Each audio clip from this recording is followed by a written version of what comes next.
Hello, fellow Christmas lovers and enthusiasts. You are listening to Closer to Christmas, the Christmas podcast where every episode that comes out, we all get a little bit closer to Christmas.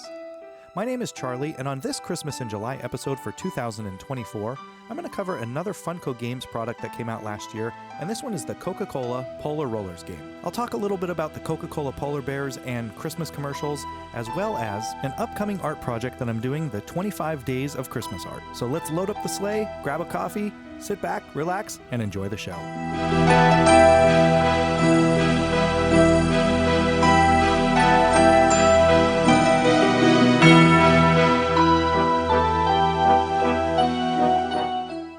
Hello, everyone. Thanks for tuning into this episode of Closer to Christmas. If you are a first-time listener, thanks for checking it out. If you're a returning listener, thank you for coming back for more. I have been out of the Christmas podcast loop.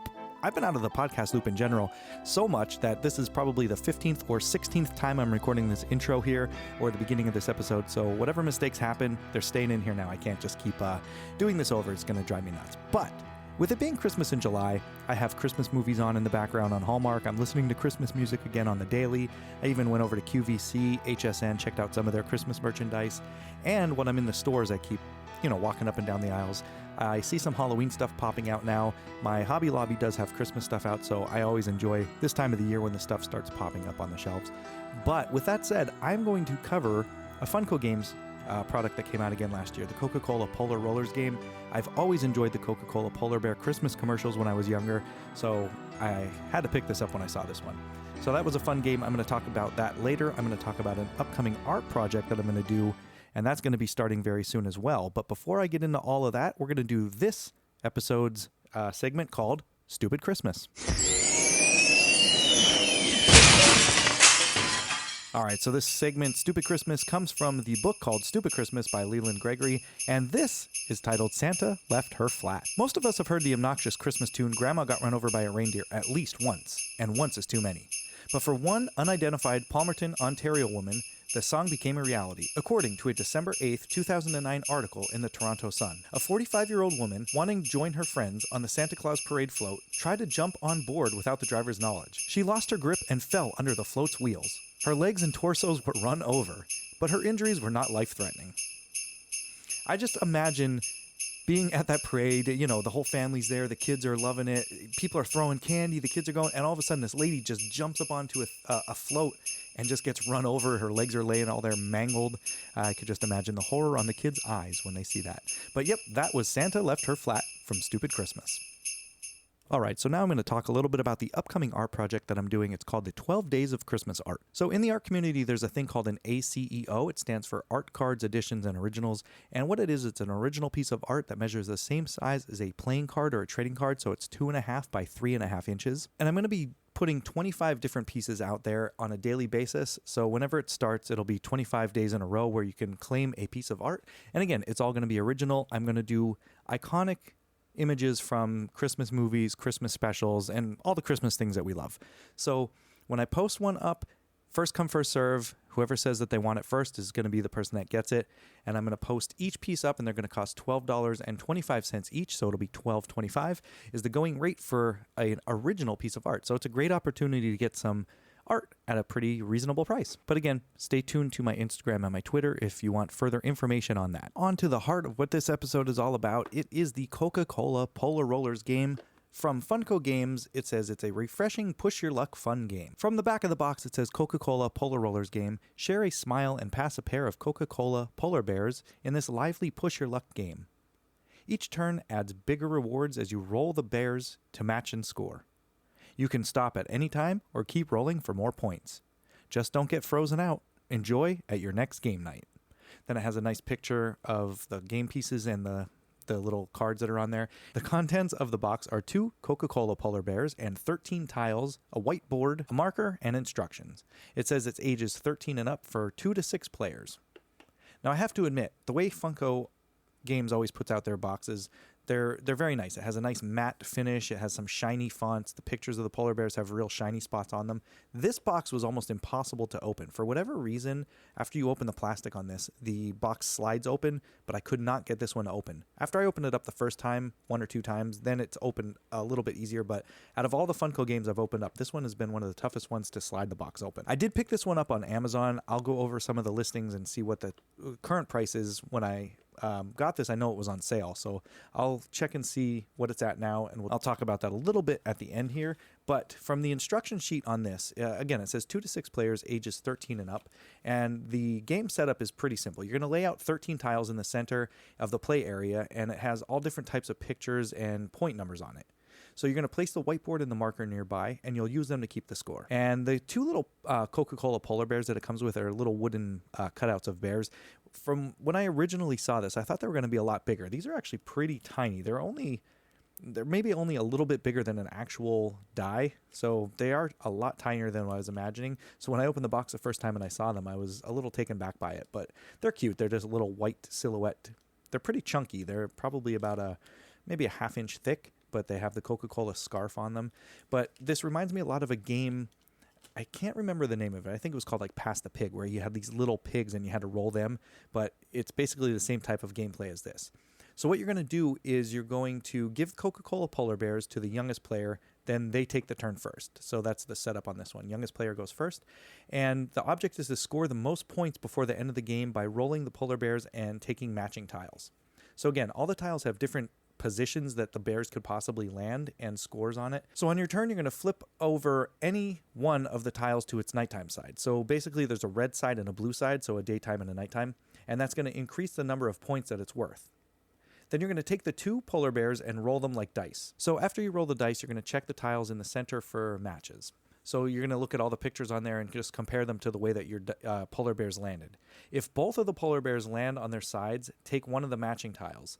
For each polar bear that didn't land on its side, take a matching tile. It's possible to take 2 tiles this way. Then you can keep rolling and taking tiles until you decide that you want to stop. But be careful, because if you're ever unable to take a tile after you're rolling, you're frozen out. So after you decide to stop and take your score, add up all the numbers that are on the tiles that you took on the turn and score that many points. Then you could use the whiteboard to keep your score. Flip any nighttime tiles that you took back to the red side. Then return all the tiles to the center. Then it's the next player's turn. So if you get frozen out, you're going to return all the tiles to the center and you don't get any points. So tiles on their nighttime side stay that way. Then it's the next player's turn. So again, there's a daytime and a nighttime side, red and blue. So the nighttime one, you're going to start each turn by flipping one over. And then the nighttime tiles are worth more than the regular points. A tile on the nighttime side is only flipped back to the red side when a player scores that tile. If you're frozen out, you're going to return any of the nighttime tiles to the center without flipping them over. So this means that the next player can score more than one nighttime tile. So the way that you end the game is when someone scores 100 points or more, everyone else gets one last turn. Then the game is over. The player with the most points wins. And then if there's ever a tie, it just says play again. So that's one of the things they're like, well, there's no tiebreakers. If it's a tie, just play again. You'll figure it out. But I did look it up really quick. That one game that I was talking about that this reminded me a lot of, it is called Pass the Pigs. It was a game that came out a long time ago, and I just remember seeing it in the store all the time, and I always thought it was a fun idea. And it's basically little rubber pigs that you rolled, and the way they landed, you scored. But yeah, this is the same type of concept. It's basically the same exact game, except there's just little tiles that you match. And, of course, it's Coca-Cola and Christmas themed. All right, so if you do not have this game and you're looking to purchase it, you are in luck, because at the time of this recording, it's a lot cheaper than when I bought it. So when I bought it when it was on sale, and it was only $6.60, and I bought this, it was a while ago. But right now, if you go over to Amazon, I am not sending out any links because this is not sponsored. But right now, it's 52% off, so you can get this game for only $4.30. And if you have Prime, it's going to get shipped to your house. The shipping alone costs more than what you're going to be paying for this game. So if this game sounds fun to you at all, I would check it out over on Amazon, because currently on July 24th, 2024, it is going for $4.30 if you have Amazon Prime. You know what the heck? I'll have a link to it in the show notes of this episode. So if you're listening to this where you can click on a link, go ahead and click on that. I'll try to get that in there for you to check it out. But yeah, $4.30. It's worth it. You'll have fun with this. Even if you throw it, the game's small enough that even if you just threw the polar bears in your pocket, it'd be a fun little thing to just, jiggle around like some dice in your hand and throw some wooden polar bears around. But you could put the tiles, you could put everything in your pocket and just write down the score on something.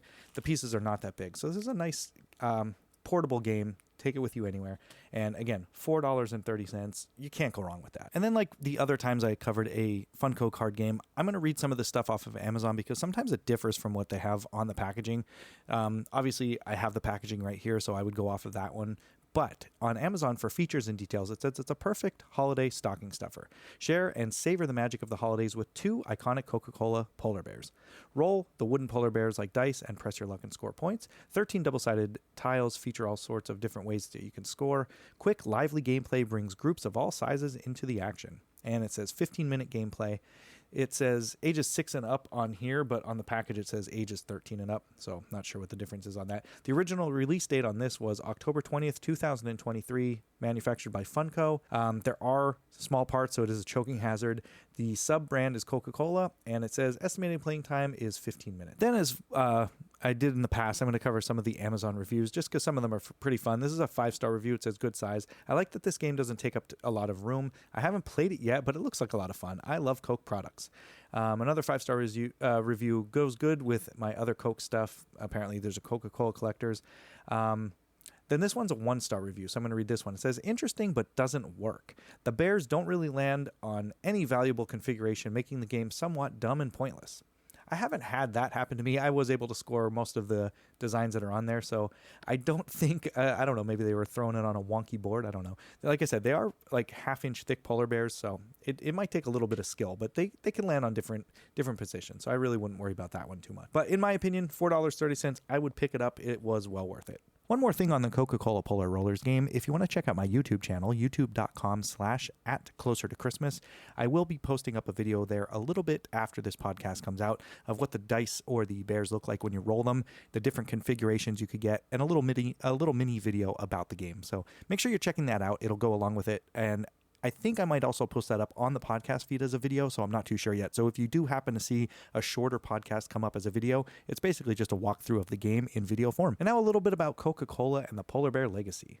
Coca-Cola's first polar bear print advertisement appeared in France in 1922. Then in 1993, the Coca-Cola Company made a dramatic shift in advertising by introducing the Always Coca-Cola campaign. That campaign was diverse in nature, with an initial run of 27 commercials designed to appeal to specific audiences. One of the commercials in the campaign was called Northern Lights, and it introduced what would become one of the most popular symbols of Coca-Cola advertising, the animated polar bear. In that commercial, polar bears watched the aurora borealis and drank from bottles of Coca-Cola. Coca-Cola also knows how to advertise, so they've made polar bear merchandise, so you can pretty much get ornaments, figures, plushes, basically everything that has to do with the polar bears. They definitely capitalized on that and make a lot of merchandise. And with everything out there, there's always a little bit of controversy behind the polar bears. So in 2011, Coca-Cola Company pledged to donate $2 million to the World Wildlife Fund to protect polar bears, and that was criticized just for the amount of money that was. It was a relatively small amount of money compared to what they made and their advertising budget and profits on the product. So that was one of the controversies with that. And also in 2011, the company changed its drink cans from red to white with images of polar bears for the holiday season. But consumers protested the change, and Coca-Cola reverted back only after 1 month. And that's the way it is, especially with some of the stuff that become holiday classics. No one likes change. I mean, I've said that time and time again. Every time that Hershey Kiss commercial comes out, the Christmas one, when you see the newer version of it, yeah, it's a little bit upsetting. I kind of like the change on that new one, but it's just something with the classics. You just don't want too much change on something like that. And the people spoke, and Coca-Cola listened, so they reverted back to the can only after 1 month. But yeah, if you have a Coca-Cola collector in your life, I guarantee you're going to see some of the polar bear stuff in their collection. Look on their Christmas trees, look all around, and let me know if you have any Coca-Cola polar bear merchandise. If you're a collector yourself, I would love to see pictures of your collection. You can go ahead and send me a message over on Instagram and Twitter. Both of those are at Closer to Xmas. I would love to see some of the stuff if you have some out there. Well, unfortunately, that is going to do it for this episode of Closer to Christmas. Again, I do apologize for the lack of podcasts coming out the last few months, but I will be back on a normal schedule at some point soon. But I hope everybody is out there enjoying your Christmas in July festivities. Make sure you're getting all of the Christmas that you can in right now, listening to Christmas music. If you have the Music Choice channel on your TV, they are playing Christmas music on there once again right now. And and obviously Hallmark has their Christmas movies playing, and they have their new movies out on Saturday nights as well. So make sure you're checking that out. And if you have any ideas of things you would like to hear me discuss on this season of Closer to Christmas, make sure you're emailing me, closertochristmaspodcast@gmail.com. I'd love to hear from you there. And just remember, the next time you hear my voice and this podcast, we will all be a little bit closer to Christmas. Thank you for listening. I would like to thank Kevin Ague for the use of his music for the intro and outro to this episode. Links to his music can be found on the show notes for this episode. If you could take a minute of your time and rate and review this podcast on Apple Podcasts or wherever you're listening to this show, it would be greatly appreciated. You could email the show at closertochristmaspodcast@gmail.com, and you could visit us online at closertochristmas.com. If you would like to have your voice heard on the show, or if you'd just like to send in a question or a comment, head over to closertochristmas.com and click on the message button. And finally, if you would like to follow our social media so you could see any pictures I might have discussed on the show, you could check us out on Twitter and Instagram, both at Closer to Xmas. Closer to Christmas is a proud member of the Christmas Podcast Network. The Christmas Podcast Network is home to hundreds of great Christmas podcasts from all around the world. Okay, Elfie, I'll take it from here. Make sure you visit the Christmas Podcast Network at christmaspodcasts.com.